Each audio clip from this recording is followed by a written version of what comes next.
अनोळखी रस्त्यावरून गाडी चालवताना जरा जपून, कारण की आज आम्ही घरी जाताना एका मोठ्या हादस्यामधून वाचलो. या रोडने घरी जाताना पाठीमागे आवाज आला, म्हणून मग बाहेर उतरून बघितलं तर टायर पूर्ण गेला. नमस्कार मित्रांनो, मी आहे गुरु आणि करूया व्हिडिओला सुरू.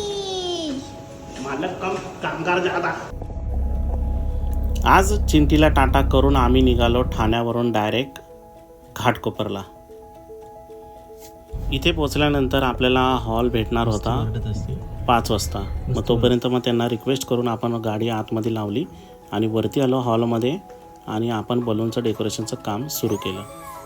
कारण की इथे आपल्याला सामान जे आहे ते 6 वाजताच आपल्याला वरती आणण्याची परमिशन भेटली होती. मग तोपर्यंत त्यांना गोड बोलून आम्ही लागलो बलून डेकोरेशनच्या मागे. हमारे छोटे बच्चे खेलते हुए बलून्सचं काम जे आहे ते सर्व रेडी केलं आणि जसे 6 वाजले तसे आम्ही तिघे पण खाली पळालो आणि फटाफट सामान वरती चढवून बॅकड्रॉप उभा करायला आम्ही तिघांनी घेतला. कारण की पाहुणे मंडळी जे आहेत ते येणार होते 7:30च्या हिशोबाने. ज्यावेळी काम वेळेच्या आधी होतं त्या दिवशी पाहुणे मंडळी कधीच वेळेवर येत नाहीत.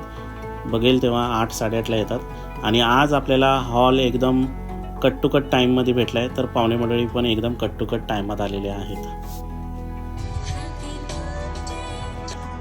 चला तर मग आजसाठी एवढंच. भेटू उद्याच्या ब्लॉगमध्ये. बाय.